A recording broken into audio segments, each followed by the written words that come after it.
as you take over, I request other panelists, Dr. Amit Chaurasia, Dr. Manokar, Dr. Manik Chopra, Dr. Sharad Reddy to join, please. Over to you, Dr.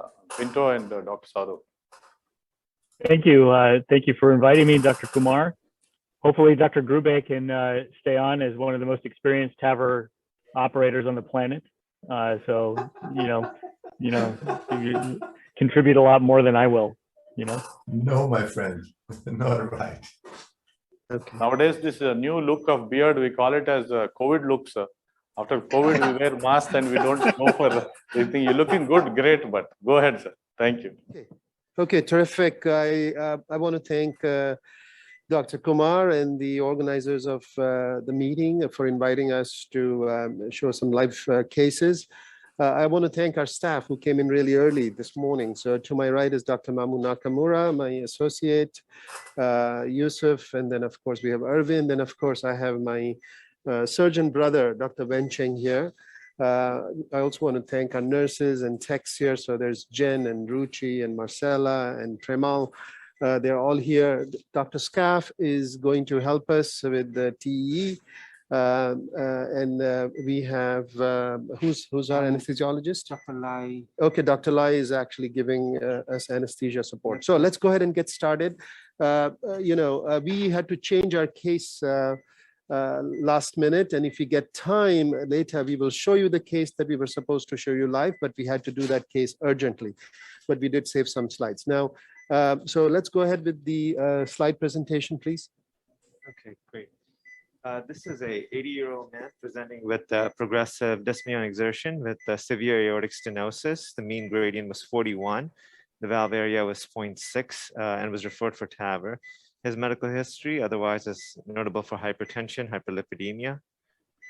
A pre-TAVR CT analysis showed the annular area was 493, perimeter of 80.4, dimensions of 22.5 by 28.1 millimeters. The LVOT was 457.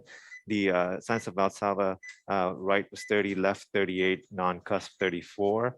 STJs were a mean of 31. The ascending aorta was 36.4. Next slide, please. The right coronary height was 17 and the left was 12.6. So there was relatively low risk for coronary occlusion. Next slide, please. There is heavy valve calcification and as well as moderate LVOT calcification, as you can see here. Next slide. It's a type 1 aortic arch. Next slide. The iliofemoral anatomy is suitable for a transfemoral TAVR. The approach is going to be right femoral artery access. All right. So case summary, this is severe symptomatic aortic stenosis of prior leaflet aortic valve. The procedural strategy here is going to be transfemoral TAVR with a 26 millimeter Sapien 3 Ultra valve. Pre-dilation first with 18 millimeter balloon. Patients enrolled in a PROTECT TAVR study for cerebral protection. Okay. Terrific. So Saba, can you give us a quick tour of the echo, please? Now, this is a case we would actually, do a lot of times with conscious sedation, but in this case, we happen to be doing this with TE guidance. So Saba? So here we go. So here you see in a long axis view of the aortic valve, you can notice the leaflets are calcified. You're getting a lot of shadowing. They're restricted. The valve looks stenotic. We're adding some color here to see there's also some moderate aortic regurgitation. And I just showing it here. It's a little bit eccentric. And I took some measurements of the aortic valve. Here you could see it on, the 3D. You could see the short axis of it. It's really restricted. There's looks like severe aortic stenosis visually. And then we took some measurements of the gradients. And here you're seeing the analysis by 3D. We're able to do a 3D reconstruction and I'm getting an area of 490 millimeters square. And then looking at the gradients, this is the VTI of the valve, and this is the gradient. So you could see the mean gradient is 50 with a dimensionless index of 0.22, which is consistent with severe aortic stenosis. Okay, terrific. Thank you so much, Saba. So let me just show you some pictures that my colleague Mamu took. And what we are showing you here is actually an injection. So what we do typically in our lab is we use a micropuncture technique. So what Mamu did was actually use this 19 gauge needle, and there's a micro wire, and then in fact, this is a 1 French catheter. So if you're not happy, you can come out and you can actually restick or leave this in. And while you're injecting through this, inject at another point. So I think, so in our lab, we don't use the 18 gauge needle anymore. So whether it is sticking the artery, vein, pericardium, micropuncture is what we use. And I think that it makes a difference in making things safe. So, No, Raj, it's Dwayne Pinto. Hi, Dwayne. I'm in Boston. We're collaborating now in Los Angeles and Boston by way of Hyderabad, Yes. But, if you go back to that one picture, one thing Yes. that I've done with this micropuncture technique is you see that stiff inner dilator. When I've had it like this against the blood vessel, sometimes Yes. when I inject, I have dissected the vessel. So Yes, I think that's one important consideration. It's right up against it there. Sure. Sure. So Dwayne, there are different types of micropuncture, and you are right. There is one with the inner core that is very stiff. Yeah. This is actually Yeah. very soft. So I don't know if you can see this or not. I'm Yeah. bending it. All right. So this is, those of us who train fellows find these little things very meaningful because, these things actually enhance the safety of the procedure. So the coronaries are actually pretty okay here, and we don't do coronary angiograms now before TAVR. Most of the times we do it now at the time of the TAVR procedure. So the left main is pretty short here. It's almost like a separate ostium, but you can see some calcium in the aortic valve as well, actually, which was nicely shown in one of the other views. This is the right coronary artery. And now this is where you can actually appreciate the calcium in the aortic valve. Now, I somehow thought that we missed showing you the CT image of where we actually saw a lot of LVOT calcium on CT. Now you can see that a little bit here. I don't know if you can appreciate that on your screen or not. You can see some LVOT calcium right below the left cusp. So this is not, this is not a very complex case, but we thought we would just still try to make some teaching points. But it is a very tight aortic stenosis. Now, this morning, we randomized this patient. We actually had a neurologist assess this patient at 5 o'clock in the morning. And it so happened that he randomized to the Sentinel device. So, for those of the people in the audience who are not familiar with this particular device, this is called the Sentinel device. And we are currently enrolling patients in the protected TAVR study. It's a large study, 3,000 patients, to test the concept whether using this device is going to actually reduce stroke. So this is the proximal filter, which is stationed in the brachiocephalic, and this is the distal filter, which will actually go into the carotid artery. So, Mamu, if you can go ahead and reassemble this, sure. Yeah, so that we can, yeah. Okay, so let's just go ahead and reassemble, and we will start with the, with the deployment of this device. Okay. So Mamu is just making sure that these. Let's put this one in there. Okay. Now, while we do that and while we advance the Sentinel device, do you have any questions or comments? We can. Hey, Raj. Good morning. It's Saurabh from Portland, Oregon. Good morning. Good morning, Saurabh. Talk to us a little bit of your strategy around where you might use TEE up front rather than just, for example, by happenstance, as in this case. So I would say that we are still a center that uses quite a bit of TE because we've adapted TE to our use. Our median length of stay is 1 day. Most of these patients go home the next day. In fact, a lot of patients go home the same day. We don't find that using anesthesia and TE significantly delays things in our setting. And at times with the volume that we do when you're doing 700 cases and you're trying to say this one goes for TE, this one doesn't go for TE, things get a little complex. So there was a time when we were doing a lot of just conscious sedation, but I have to say that with so many TAVR centers now and routine TAVRs being done at most of the peripheral hospitals, we tend to get now a lot more complex cases. But I think that for bicuspids, for example, I would always favor the use of, okay, let's see, of TE, because we want to, make sure that we are not missing leaks. A lot of these patients are young, heavily calcified valves, LVOT, where the valve is actually, but there's a lot of calcium. So I think some of those cases or very low EF, there are times when you end up doing really patients who are low EF and you want to have a lot of control. So I think that's another place I would tend to do it. So I think that both of these strategies are fine. It all depends upon what you can adapt to your place. Okay, so you saw that we deployed the first filter, we deployed the second filter, and I'm now going to advance this. Okay, so we are up in the carotid, and now we're going to deploy all right. So I think it's very clear that, and I'm going to pull it back gently so that it's flush, okay? So go ahead and let's take a picture and show this. I think that was a very expert deployment of the Sentinel. I mean, it shows, with obvious skill and practice. I have some trouble sometimes with different shaped arches and such. Dwayne, in So your center, are you using it routinely? We don't routinely use it.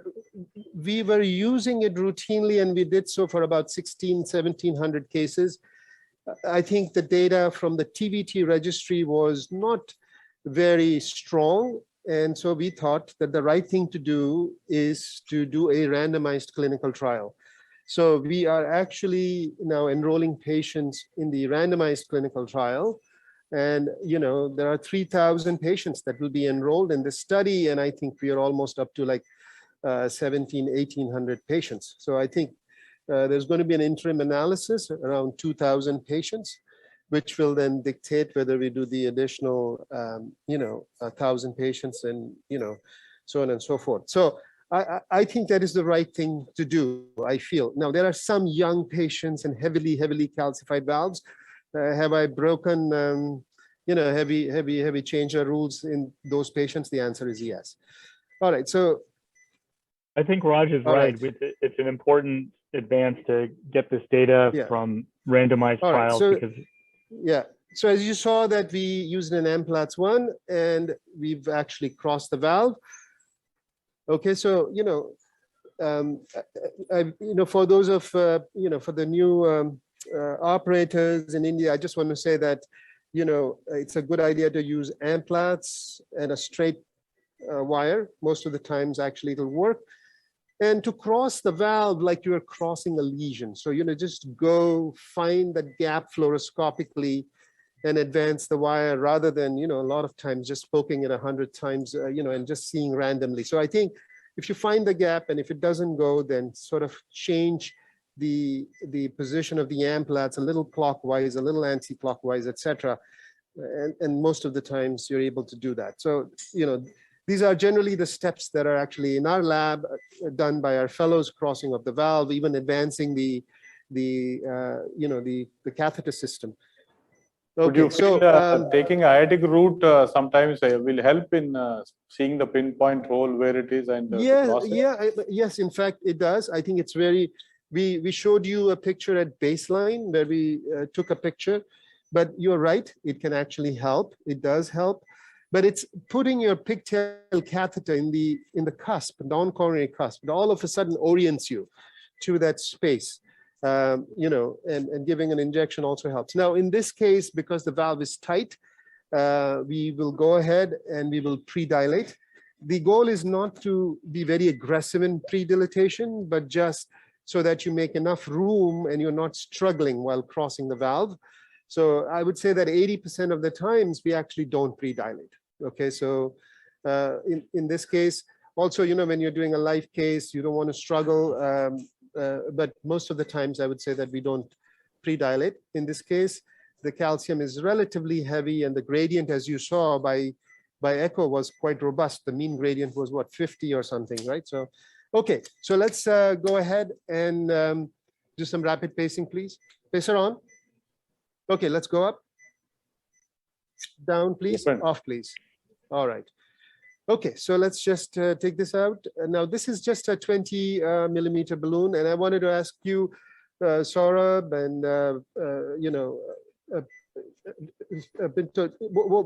Dwayne, what do you think? What do you guys pre-dilate, or what is your practice? Dwayne? Saurabh, Yes. please.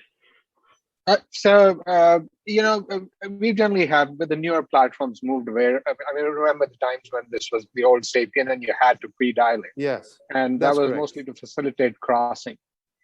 With heavy calcification, I still am biased towards pre-dilating. I think it leads to a more symmetric expansion. So we're about maybe 50% pre-dilatation in the Sapien arm. And then in the self-expanding platform, it's perhaps a little less. And we do the same. We use an undersized balloon and do a rapid up and down. Dwayne, what's your practice? Yeah, we're infrequently pre-dilating, as Saurabh said, but the lesion sets or the patient sets that we do pre-dilate in is bicuspid valves, especially with heavily calcified raphe. I find that when there's under expansion, particularly with the self-expanding valve, I'm worried about a pop out. And I don't want to aggressively deploy in a bicuspid valve with the Sapien. And so that's one set. You cross so easily with the AL, but sometimes it's very difficult to advance the catheter in, or very high gradients.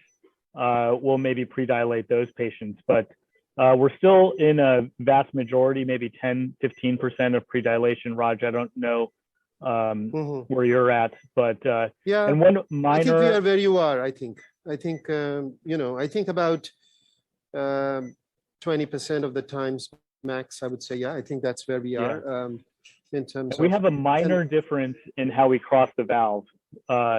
Is we go with the AL, and then we exchange for a pigtail and measure gradients, because sometimes it's difficult for me to tell whether I'm under a cord or something, and just to make sure that it's free, I'll free it up just under the valve with the pigtail, take a pause, measure gradients, make sure everybody in the room's on the same page. We're usually still prepping the valve at that point. Yes. Yeah, I think that's a good point. I think if we and we've thought about whether we should add that step, so I think it's a good practice, and I think you make a very good point, especially as you start doing these cases early on, to be extra careful to make sure that you're not entangled in the cords.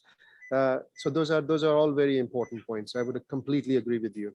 And we've talked about using the pre-shaped wires, but we've sort of, I think that with the Sapien, I feel that having a very rigid wire actually sort of at times goes against you. So unlike the self-expanding valve. Raj, what do you like for cusp overlap self-expanding valves? We've been advised, we still use Confida, but we've been advised to move to Lunderquist for cusp overlap. I have to say that I had such great reservations about using Lunderquist in the LV, because I thought we were going back to the previous decade of TAVR, in the early days, but I am pleasantly surprised.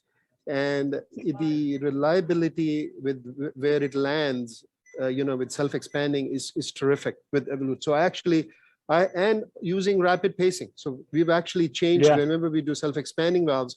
So it's like almost relearning how to use the self-expanding valve. And actually, I have to say the results are much better. I have to completely agree with, the champions such as Hemal, who actually really pushed this. Okay, so this is where our valve is positioned. What do you guys think? Okay, so all right, Ben, what do you think? I like it. You like nowadays, it? Nowadays you Can you move bring from your probe back a little bit, please, 1/3 to Sabah? 90%, 90%, 10%. Yes, I think that's where we would like to land it. Let's see, how it ends up. Yeah. Okay. Pacer on, please. Inject, please. Okay, go. We're not that. Okay, stop, please. Okay, we're not capturing. See, this is very important to have a colleague who's really watching that end. Okay, so did we not capture? All right, so let's do that.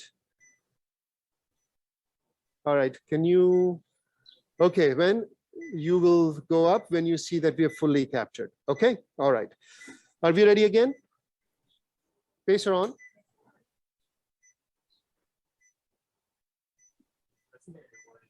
Are you testing right now? Other Okay, way it's to because see is, I it's think not- pressure should become zero totally when you're rapid Yes. pacing, so that it helps. Okay, so what is your rate?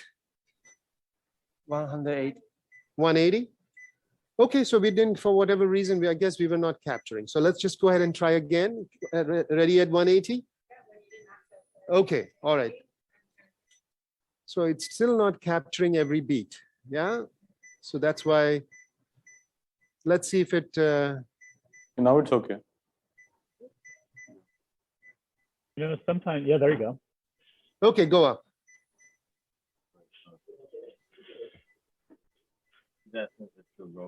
Down, No. off, please. All right. Can you look at our valve, please? So when, tell us, did you leave any volume behind? Or did you give us, this was nominal? This is nominal. All right. So far. So we see that there is a little bit of PV leak there. So the question is, you know, there was a rod of LVOT calcium. All right. So I think this was one of the things that we had seen. So the question is, this is what would you call this, Saba? Taking a look at this leak, so we're seeing this leak. It's very close to that, you know, the commissure between the non and the left. I think that's where it's coming from.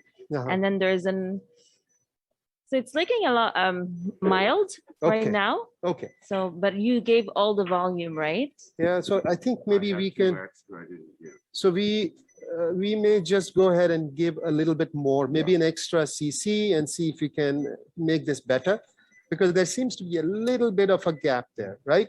So I think we have to be careful here, because he's 80 years old, and you know, mild AR is not going to affect his prognosis. He had baseline aortic regurgitation to begin. So we don't want to cause aortic root injury. And of course, when you're doing TE, you will pick up these little jets. So let's go Raj, ahead can and do you one more. can you describe your hands in the first position when you're deploying? I find that's the Yes. most difficult thing. Do you use the knob? Do you push with your left hand when you need to make small adjustments? Yes. So basically, no, I'm just using my, you know, left hand. And if I need to, I will just push it with the right hand. I'm not using this knob when the rapid pacing starts. We can use this knob to position, you know, before the rapid pacing. Yeah? I find Okay, that so- that's so difficult yeah. to do anything Yeah. with the knob. So it's always forward and back Yes. with the left hand. That's correct. That I agree with you. Yeah, we're not Okay, so using we the will- knob at all. I don't even use it for original positioning. So Raj, were you looking at the inflation gauge with the original deployment? Like, do you give some credence to the theory that if you've gone past 6 atmospheres or so in these LVOT calcium patients? You know, yes, when we'll always look at it, and he will say, and a lot of times actually they'll stop and not go beyond 7, and we will rather go and do another inflation, you know, so I think that will happen. Okay, so let's go ahead and do And another one. Raj, do you believe Yes. in this visible line business, or do you position it on the marker? What's your I just look at the most valve. experience? I look Yeah. at the valve itself. I don't look at the other things. Yeah, lucent line and stuff. Yeah. Yes. Okay, so let's hope that this will not be counterproductive, another balloon dilatation. All right, so balloon, pacer on, please. Okay, no, still not. I think I, okay, yeah, yeah, our pacer, yeah, let's go up. Going up, going up. All right, Going up, going up, going up. down. Off, please. One more. So- cc. So one more CC, and you know, a lot of times you can see that the valve is better expanded. Okay, and we see this often, you know, even if you keep the volume same and you go up, in this case, of course, we gave an extra CC. Now, can you bring, you know, let's show you fluoroscopically, it is more stretched, the valve. Okay, so let's just take this out. Okay.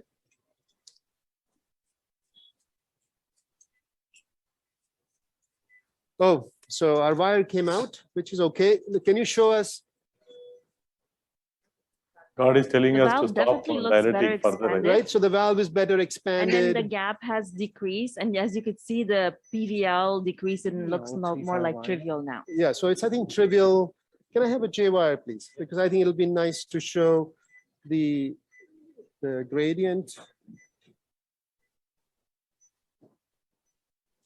So it is our That was- practice to measure gradients routinely. You know, we are a teaching hospital, so we're trying to do that. Okay, so we've crossed it. We had lost our position, but we've crossed back again with the pigtail. So that's also I something think, to Raj, remember. it's a super important point you make. It took the person 80 years to get onto your table. Maybe you can spend 8 minutes doing it right by measuring the gradient. Okay, so here is also, I think, you know, these hemodynamic tracings make for good case. You know, when you send these tracings to your referring doctors, you know, they like seeing those, and it's helpful. So while Mamu is going to flush the lines and do this, I'm going to go ahead and remove the Sentinel device. So the first thing, we are pulling the carotid filter in. I'm going to pull back the wire. Now, next thing I'll do is I'll relax it a little bit and push it out of the carotid. All right. I will unflex it now. Mamu's going to advance the wire. I'm bringing this here. Now I'm going to go ahead and capture the brachiocephalic filter. So the key is to bring the sheath on top of the filter rather than bring the filter back to the sleeve. All right. So this is out. So the filter is out. So look at the gradients there. Are you able to see the hemodynamic gradients? We are. That looks perfect. Right? Okay, so those are the findings. Now, Mamu is going to go ahead and close the groin as I move to the other room with my other colleagues. Okay, so while you're showing that, I'll head over to the other room. Sounds good. Okay, is that reasonable? Raj, thank can you, you sir. show if you had anything in the filter for those who don't use that? Like, do you routinely look if you had any debris in it? To be honest, we don't routinely look, but in fact, last time we were doing a live case, they wanted to look at it and we looked at it. And actually it so happens that there was a piece of calcified material in the you know, just about a week ago, when we did another transmission. So we don't routinely, we used to look for it routinely. And I think then what happens is you get busy and you want to move on to the next case. So that's the true answer. You know, we don't do it.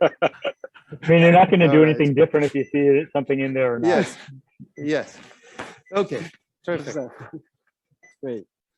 What is the routine, your closing strategy? You close with per close or you use Manta We device? usually use a 2 per cross in here in the pre-deployment, and it depends on how things go. This patient in the vessel caliber is pretty large, so even with the 2 per cross with therapeutic heparin, it's probably going to see the leak, like just almost like a aortic leak, like just a pulsatile flow.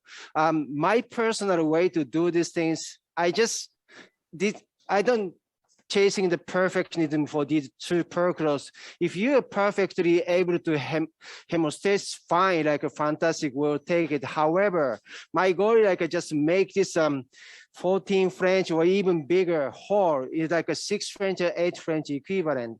And unless patients have any contraindication, like then we do the protamine and then reverse and happening the manual hold the groin. And the most likely it's going to take care of all those hemostasis for the big porous catheter. Now, like if you have the more like a significant, really bad pulsatile flow, then next strategy depends on how things go. I usually like to look at all those iliac artery, make sure there's no significant stenosis, just only like extravasation. Then if there's no stenosis, then we will just do the either 6 French, 8 French, 11 French sheets back in there, and it's it's a terminated complete bleeding, stop it. And depend on like which side of the sheath we need, we may either pick up like doing the angio seal, or just do the one more per cross, or decide to go for the protamine and manual hold groin. So we usually routinely do these things like with the rim catheter up and over. We're just gonna take this out. and leave the 035 wire in there. It's a little bit I think, hard. Saurabh, what we have seen differently here is two schools of thought. One, they're telling they don't use echo at all. Ganesh said everything done in the cath lab based on Right. the angio and cine. But here we see the Right. other view where echoes pictures actually it all depends upon how comfortable is your echocardiographer and what are your systems. They showed fantastic pictures where you can confidently Yes. tell there is no AR and valve has expanded quite well. So it's also Right, I think important this- to have echo. The problem with echo is it's lot operator dependent, and that's how I think each team. Absolutely. Yeah. Yes. And I think think we part have of the part of this is the institutional comfort with what your flow is. And Raj and I have talked about this, but he's mentioned even today that in their labs, general anesthetic and TEE does not really lead to any slower turnaround times, right? Because a lot of the TEE transthoracic data, at least, is towards whether you could A, do them conscious sedation, and then B, could you do that with a faster turnaround time in terms of efficiency? Right. In our I lab, think, TEE is an exception. I think we are very comfortable doing this system. Anesthesiologist is very comfortable to secure the airway, and the patient is completely calm. And we have a very good control for the system. And also, fellow can spend the extra time to getting an access and doing the crossing the valve. So we have the ample opportunity for them to give them a hands-on. So, I mean, okay, I think, great. this is a false kind of dichotomy that's created is, Yes. yeah, you can save maybe 10, 15, 20 minutes in the room, but Right. in the context of the patient's entire stay, what do you Right. give up for that? And in certain patients, a TE is valuable. In certain patients, maybe it's less valuable. But, Right. I wouldn't focus on the TE. Everybody's, focused on the minimalist and all that sort of stuff. I think you Right. just make decisions that you think are right for the patient. And I think so. I you think can waste 20 minutes on access. You can waste 30 Right. minutes on, these sort Right. of things. And I think it's also the anesthesiologist's comfortability. Like if the patient have the body habitat difficult, the airway, they rather want to get the airway first. Now we are. But the whole idea seem that to be- that transthoracic is associated with a mortality benefit, in other words, TE Great. killing So people, now I think is the absurd. other room is also ready.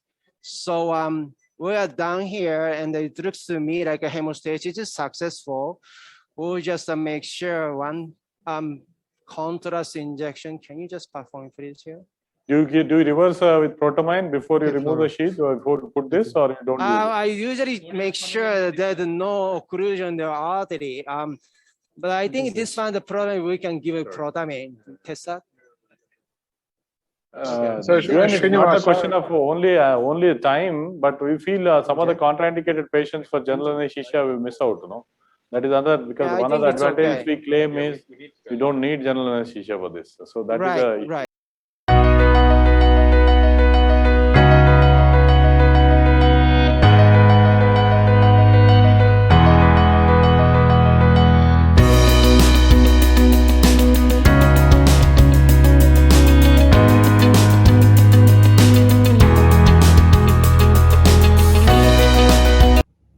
Dear friends, greetings from Fax Foundation, TCT India South Asia 2021. This video brings you the live case learnings of a very interesting TAVR case done by Dr. Raj Makkar from Cedar Senai Institute. This octogenarian patient had severe aortic stenosis, which was tackled by balloon expandable Edwards Sapien system. Initially, to start with, he highlighted the way the puncture should be done, especially when you have fellows to getting trained. He said doing a puncture with a micropuncture technique with one French needle and the catheter has eliminated the problems of groin and the femoral artery complications he felt. And we also demonstrated the soft one French micropuncture set, which tends to avoid complications. And he recommends this to be practiced. And later on, obviously, once you do a puncture, then you select the appropriate site and then probably go on to the right puncture in the right spot over the femoral head. And this will help. And suppose if you prick the artery in a wrong place, even if you remove, he felt it shouldn't be a problem because of its one French nature. So this way, if it is practiced, probably he felt that you could avoid femoral artery complications, and the puncture can be done in the right site. The other interesting aspect which I liked in the case demonstration is he said the aortic valve has to be crossed like we cross the coronary lesion.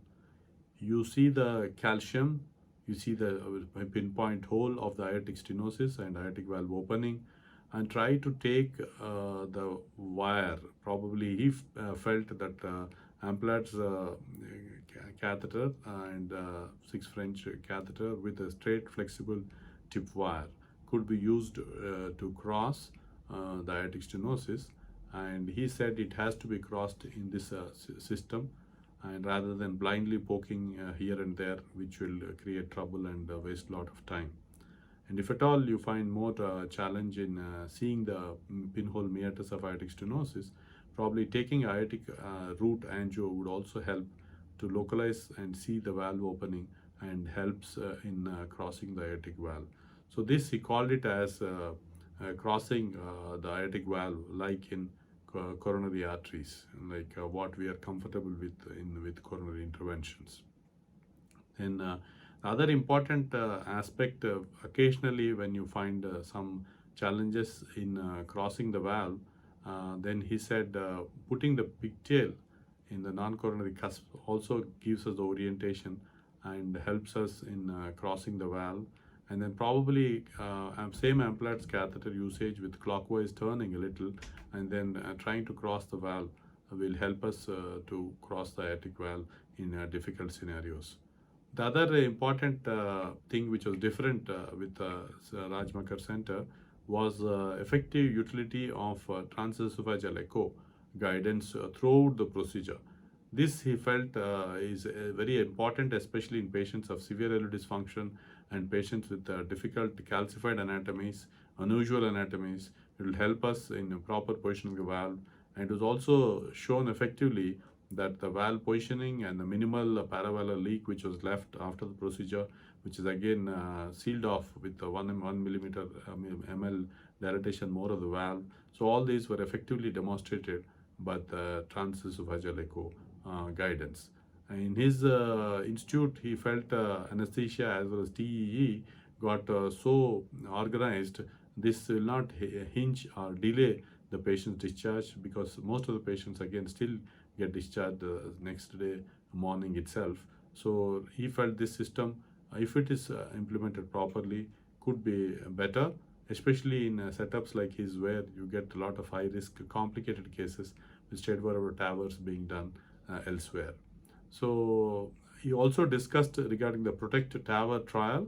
PROTECT TAVR trial is basically when the NCDR data of aortic valve TAVR registries were seen, the benefits of Sentinel protection devices were not seen very clearly. So they have planned this randomized trial of cerebral protection with Sentinel device, where about 3,000 patients are about to be recruited. In one group of patients in which dealing with the placement of Sentinel device, other group not placing Sentinel device, and about 1,700 patients are recruited. And he said after 2,000 patients, interim analysis will be done and will be presented in TCT, probably to show whether placement of Sentinel device helps or not. But he felt it could help many of the times, especially with chunks of calcium in younger people. Probably he could use this. And the placement of Sentinel system, how it is placed in the brachiocephalic artery on one side and the carotid artery on the other side, was effectively demonstrated. And after the procedure was over, the removal of the filter Sentinel system and how we should take care not to pull the filter into it, but take the sheath onto the Sentinel filter was highlighted. This will help in preventing the squeezing of the material and getting the problems of stroke. And this was effectively, elegantly done in 2 to 3 minutes deployment, and then probably taking it out shown effectively by Dr. Raj Makkar. Then after the deployment of it was done, the minimal paravalvular leak, how it was there, was seen very well on echo guidance, and then by increasing it 1 millimeter, 1 ml dilatation further with inflation device, it could be effectively sealed off. It was very well shown, and he also stressed upon the fact that final aortic valve crossing and taking the LV aorta pressures and doing aortic root angio to demonstrate there is no AR. He also advised all of us that showing that pre and post procedure tracings and sending them to our referral doctors could also make them happy. And finally, Mamu of his team showed the percutaneous closure of the puncture site, and he felt that probably if a puncture site is too long, he could be also sometimes be comfortable leaving a 6 or 7 French hole where it could be also closed with application of pressure and then manual compression and the reversal of protamine. But in this patient, it was effectively closed percutaneously.